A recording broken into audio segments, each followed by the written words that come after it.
850 ভরি স্বর্ণ শেখ হাসিনার ব্যাংকের ভল্টে পাওয়া গেছে। এটি নিয়ে অনেক ধরনের সন্দেহ, অনেক ধরনের তর্ক বিতর্ক চলছে। খুব হাস্যকর কিছু বিষয় আমি নোটিস করলাম। যখন থেকে এই বিষয়টি ধরা খেলো অথবা পাওয়া গেল, আমি ধরা খেলো বাদই দিলাম। আমার আওয়ামী বন্ধুরা যাদের সাথে আমি অনেকদিন কাজ করছি এখনো পর্যন্ত, আমি মনে করি যে তাদের মধ্যে অনেকেই আছে এখনো পর্যন্ত মনে করে যে বিষয়গুলি শেখ হাসিনার আমলে ঘটেছে এগুলি আসলে সঠিক ঘটেনি, এবং আমরা একটা গণতান্ত্রিক পরিবেশে রাজনীতিকে দেখতে চাই। আমরা চাই একটা সহনশীল পরিবেশে বাংলাদেশের রাজনৈতিক ভবিষ্যৎ হোক। এরকম ভাবনা যারা বিশ্বাসী তাদের সাথে আমার এখনো পর্যন্ত যোগাযোগ, আমি তাদেরকে পছন্দ করি। যে কোনো মধ্যে তাদের বিপদ আপদে আমি সহযোগিতার জন্য হাত বাড়িয়ে দেওয়ার জন্য কোনটা বোধ করি না। এখন প্রশ্ন হলো, শেখ হাসিনার নামে অগ্রণী ব্যাংকে 850 ভরি যে স্বর্ণ পাওয়া গেল, সোনা পাওয়া গেল, সেই সোনার মালিকানা নিয়ে কিন্তু ইতিমধ্যে আমার আওয়ামী ভাইয়েরা অনেকেই বলা শুরু করেছিল যে এই স্বর্ণ শেখ হাসিনার নয়। আমার হঠাৎ করে মনে পড়ে গেছে সেই সালাউদ্দিন কাদের চৌধুরী একবার বলেছিলেন, সেই একই স্বর্ণ বা সোনা নিয়ে চোরাচালানির সাথে সালাউদ্দিন কাদের চৌধুরীর সাথে কিছু কথাবার্তা বলেছিলেন তৎকালীন সময় বিরোধী দলীয় নেত্রী শেখ হাসিনা। তখন সালাউদ্দিন কাদের চৌধুরী বলেছিল যে আমার সোনা নিয়ে তাড়াতাড়ি কেন। ওয়াজেদ সাহেবের কথা বলেছিল, আমি সেভাবে বলতে চাই না, এটি আসলে অনেক হাস্যরসের বিষয় ছিল। কিন্তু আমি অবাক হয়ে একটা জিনিস বলতে চাই আমাদের আওয়ামী বন্ধুদের প্রতি।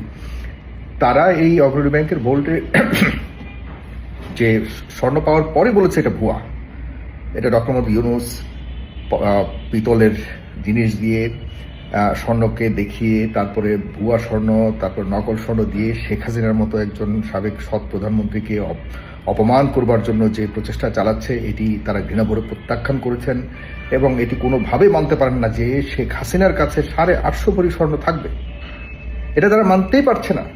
আমি ব্যক্তিগতভাবে আমার আওয়ামী বন্ধুদের প্রতি যথেষ্ট সম্মান রেখে বলছি যে শেখ হাসিনার কাছে অবৈধ আর বৈধটা পরের কথা, কিন্তু 850 ভরি স্বর্ণ পাওয়া গেছে এটি শেখ হাসিনা নিজে স্বীকার করেছেন।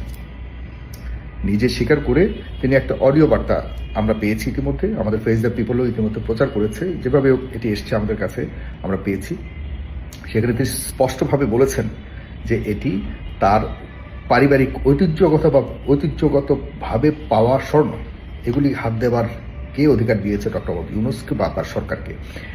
এই স্বর্ণগুলি তিনি তার পারিবারিক সূত্রে পাওয়া, তার ভাই জামাল কামালের বিয়ের সময়ের স্বর্ণ, তার নিজের বিয়ের সময়ের স্বর্ণ। তার পারিবারিক একটা ঐতিহ্য আছে, সেই পরিবারের এই ধরনের এত স্বর্ণ পাওয়া খুবই স্বাভাবিক। তিনি ব্যাপারটাকে এভাবে বলেছেন। অগ্রণী ব্যাংকের এই ভল্ট ভাঙার অধিকার কে দিয়েছে? কারণ তিনি এখনো পর্যন্ত জীবিত, পাশাপাশি তিনি গত কয়েক বছর ধরে অগ্রণী ব্যাংকে কখনোই এটি করেনি, সেই যুগ ধরে এই স্বর্ণ সেখানে পড়েছিল। এখন প্রশ্ন হলো, তাহলে এই স্বর্ণগুলি যদি ওনারই হয়, আমাদের সাবেক প্রধানমন্ত্রী শেখ হাসিনা কেন মাঝে মধ্যে বলবেন যে তার কিচ্ছু নাই, তার কোনো স্বর্ণ গহনা টাকা পয়সা কোনো কিছু তার নাই, তার হাত খালি, তিনি সব কিছু জনগণের জন্য করতে চান, সারা বাংলাদেশের মানুষ তার সম্পদ, আর তার কাছে কিছু নেই। 850 ভরি স্বর্ণ, আমি এত স্বর্ণ তো কখনো দেখিও নি। এত স্বর্ণ আসলে টাকা দিয়ে গুণ দিলে কত টাকা হয় আমি জানিও না। 100 কোটি টাকার উপরে তো হবেই। 100 কোটি টাকার উপরে যদি একজন মানুষের শুধুমাত্র একটা ছোট্ট লুকানো ভল্টের মধ্যে পাওয়া যায়, মানুষের আর কি লাগে? আর কত টাকা অন্যান্য জায়গাতে আছে লুকানো, একটা ছোট্ট জায়গাতে 100 কোটি টাকা, 100 কোটি টাকা ডিয়ার্স, 100 কোটি টাকা, নট 1 crore or 2 crore। এবং সাবেক প্রধানমন্ত্রী, আমরা জানি যে সাবেক প্রধানমন্ত্রী একটা জেলার ছাত্র সংগঠনের একটা নেতার কাছেই 400 কোটি টাকা ছিল, ওনার একটা ড্রাইভারের কাছেও 400 কোটি টাকা ছিল। ওটা কোনো ম্যাটার না আমাদের কাছে, কারণ এই ধরনের টাকা পয়সা ওদের সকল লেভেলের নেতাদের কাছে এই ধরনের টাকার পরিমাণ থাকতো, এবং আমরা এটা মেনে নিয়েছিলাম, একসময় মেনে নিয়েছি। যে কারণেই তো যারা মানতে পারেনি রাস্তায় নেমে এসছে, জীবন দিয়ে হলেও এই দেশটাকে, দেশ মাতৃকাকে রক্ষা করবার জন্য প্রাণ দিয়েছে। আহা, কতটা দেশকে ভালোবাসে বলে এই মানুষগুলি প্রাণ দিয়েছে। বিশ্বাস করুন, রাস্তার টোকাইরা প্রাণ দিয়েছে।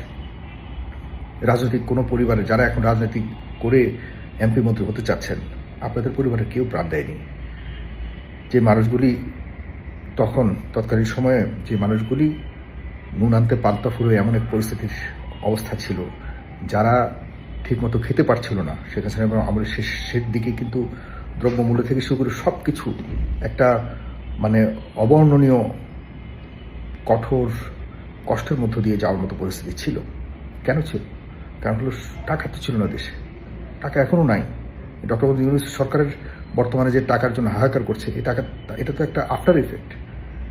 এটা এখন বর্তমানে যেটা দেখছি আমরা, সব টাকা পয়সা চলে যাওয়ার কারণে এখন আমরা এফেক্টেড হচ্ছে।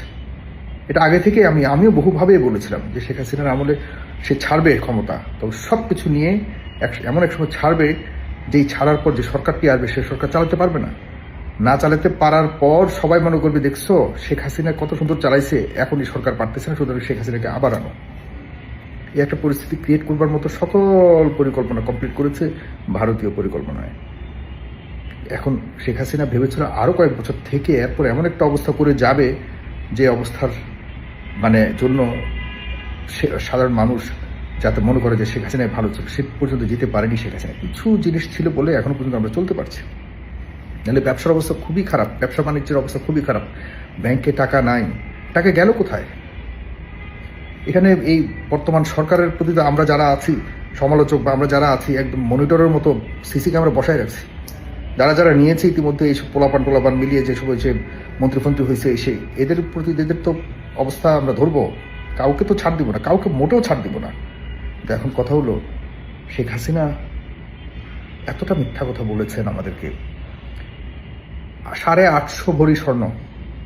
ভাইরে সত্যি কথা বলতে কি, আমি বিয়ে করছি, আমার বউ সবসময় একটাই আফসোস করে যে কয়েকটা ভরি স্বর্ণ যে তাকে আমি প্রতিযোগিতা পাবো। আমাদের পরিবার অনেক, আমরা রিচ পরিবার বলতে পারি, আমাদের কোনো এগুলির অভাব নাই। কিন্তু আমি নিজের কামাই করে, আমার ওয়াইফকে এখন ওই সাহস করতে পারি না বর্তমান 2 লাখ টাকা করে স্বর্ণের পরি। একেবারে যে নাই তা বলবো না, কিন্তু আর 850 ভরি স্বর্ণের কথা কল্পনাও করতে পারি না। তো সুতরাং আমার আওয়ামী লীগের ভাইদের বলবো, যা হচ্ছে যা হয়েছে এগুলিকে বিশ্বাস করুন, এগুলিকে এখন রিয়ালাইজ করুন। আমরা এই দেশটাতে থাকতে চাই। কোটি কোটি আওয়ামী লীগের ভাইয়েরা এই দেশ থেকে চলে যাবে না। আমরা একসাথেই চলেছিলাম, একসাথেই পড়াশোনা করেছিলাম, একসাথেই আনন্দ ফুর্তি করেছিলাম, একসাথেই খেলেছিলাম। সেই খেলাধুলা আনন্দ সব কিছুকে আপনারা ভাগ করে দিয়েছিলেন এই দেশে। আপনারা সব কিছুকেই পলিটিসাইজ করে ফেলেছিলেন। এখন একটু স্বপ্ন থেকে বের হয়ে বাস্তবতায় আসুন। এসে এই দেশটাকে সুন্দর স্বাভাবিকভাবে কিভাবে একটা গণতান্ত্রিক পরিবেশ বজায় রেখে সামনের সময়ে যেন সকল রাজনৈতিক দলগুলো পাশাপাশি দেশটার জন্য অন্ততপক্ষে রাজনীতি করতে পারে, সেরকম পরিবেশ তৈরি করবার জন্য ভূমিকা রাখুন। এই মুহূর্তে যারা ভূমিকা রাখবে তাদেরকে মনে রাখবে এই জাতি। এই চতুর্দিকে টম্বিং করে, চতুর্দিকে এই বোতল বোমা টোমা মেরে বেশি দিন চলা যাবে না। শেখ হাসিনা তার পরিবারকে নিয়ে চলে গেছে। আমি বারবার বলছি, আমি কোনো রাজনৈতিক দলের পক্ষপাতিত্ব কখনোই করি না। আমি কোনো রাজনৈতিক জীবনে কখনো কেউ বলতে পারবো না আমি সাইফুল সাগর কোনো রাজনৈতিক দলের এনলিস্টেড কোনো নেতা ছিলাম বা কর্মী ছিলাম। ছাত্র রাজনীতি করেছি, সেটা ছাত্রদের জন্য প্রকৃত রাজনীতি যেটা, এটা করেছি। হাজার হাজার ছাত্রদের প্রতিনিধিত্ব করেছি। কিন্তু আমি মন থেকে চাই এদেশে একটা সুন্দর গণতান্ত্রিক পরিবেশ আসুক, এই আমার চাওয়া, আর কিচ্ছু না। আমরা তো এও ভেবেছিলাম হয়তো একসময় শেখ হাসিনা আসবে, আবার খালেদা জিয়া আসবে, আবার খালেদা জিয়া যাবে, শেখ হাসিনা আসবে। এই তো ছিল আমাদের একটা চিন্তা ভাবনার পলিটিক্যাল পরিবর্তনের একটা হিসেব নিকাশ। সব কিছুকে পরিবর্তন করে দিয়েছে শেখ হাসিনা, সব কিছুকে। যাক, সেটি ভিন্ন আলোচনা। তবে প্রমাণিত হলো শেখ হাসিনা মিথ্যা কথা বলেছিলেন। তিনি কোনো টাকা পয়সার মালিক ছিলেন না, এটি সম্পূর্ণ মিথ্যা, সর্ববই মিথ্যা। সুতরাং তিনি আর কত মিথ্যা বলেছেন, কত মিথ্যা জানি বলে যাবেন ভবিষ্যতে, এ নিয়ে আমার এখনো সংশয় হচ্ছে। 850 ভরি স্বর্ণের মালিক আমাদের সাবেক প্রধানমন্ত্রী। কোনো ছোট্ট ব্যাপার নয়, মনে রাখতে হবে। সাবেক প্রধানমন্ত্রী জাস্টিন ট্রুডো কানাডার সামান্য একটা ঘড়ির কেনার পর ট্যাক্স ডিক্লারেশন করেনি। এটার জন্য তাকে সংসদে বহুত সমালোচনার সম্মুখীন হতে হয়েছিল এবং এর জন্য তার উপর অনেক চাপ এসেছিল। আমরা ভেবেছিলাম সে আর হয়তো প্রধানমন্ত্রী হতেই পারবে না। পৃথিবীর অনেক দেশের প্রধানমন্ত্রীরা সামান্য সম্পদের দিতে পারেন। আচ্ছা, ভালো কথা, আমি একটা চ্যালেঞ্জ দিয়ে রাখছি। শেখ হাসিনা কিন্তু এই অডিওতে চ্যালেঞ্জ দিয়েছে যে তিনি চ্যালেঞ্জ করছেন ডক্টর মোহাম্মদ ইউনূসকে, যে প্রমাণ করে দিতে পারে যে তার প্রধানমন্ত্রী হওয়ার পর যদি স্বর্ণের মালিক তিনি হয়ে থাকেন তাহলে তিনি যে কোনো ধরনের শাস্তি মাথা পেতেন। আমিও চ্যালেঞ্জ দিচ্ছি যে আপনি আপনার পার্সোনাল ট্যাক্স ফাইলের মধ্যে কি এই স্বর্ণগুলি ডিক্লারেশন দিয়েছিলেন? যদি দিয়ে থাকেন তাহলে আমরা মেনে নিব আপনি অপরাধী নন, বা আপনার এই স্বর্ণের সাথে এই স্বর্ণ সম্পূর্ণ বৈধ। এই চ্যালেঞ্জটি আওয়ামী লীগের ভাইদের বলবো আপনারা গ্রহণ করুন। আরেকটা হলো, তিনি বলেছেন যে এই স্বর্ণগুলি, যে গণভবন থেকে যে স্বর্ণগুলি চুরি হয়েছে ওনার বাসার মধ্যে আরও স্বর্ণ ছিল। শেখ হাসিনা কিন্তু আজকে নিজেই স্বীকার করেছেন যে তার গণভবনে যে লোকজন গিয়ে অনেক ভাঙচুর করেছে সেখানে কিন্তু অনেক স্বর্ণ ছিল, সেগুলি কোথায় সে জানে না। এখন তিনি সন্দেহ করছেন যে ডক্টর মোহাম্মদ ইউনূসের মেয়ে আমেরিকা থেকে এসে তৎকালীন সময়ে গণভবনে গিয়েছিলেন। তিনি সন্দেহ করছেন ডক্টর মোহাম্মদ ইউনূসের মেয়ে কি সে স্বর্ণ চুরি করে চলে গেছে কিনা। ইভেন তিনি ডক্টর মোহাম্মদ ইউনূসকেও সন্দেহ করছেন যে তিনিও নাকি সেখানে গেছেন। সুতরাং এমন হতে পারে ডক্টর মোহাম্মদ ইউনূসও শেখ হাসিনার স্বর্ণ পকেটে করে নিয়ে চলে এসেছেন। এ কথা কিন্তু আমি বলছি না, স্পষ্টভাবে আপনার অডিওটা শুনবেন, আমার পেজে এই আমার অ্যাকাউন্টের প্রোফাইলের ইয়েতে আছে।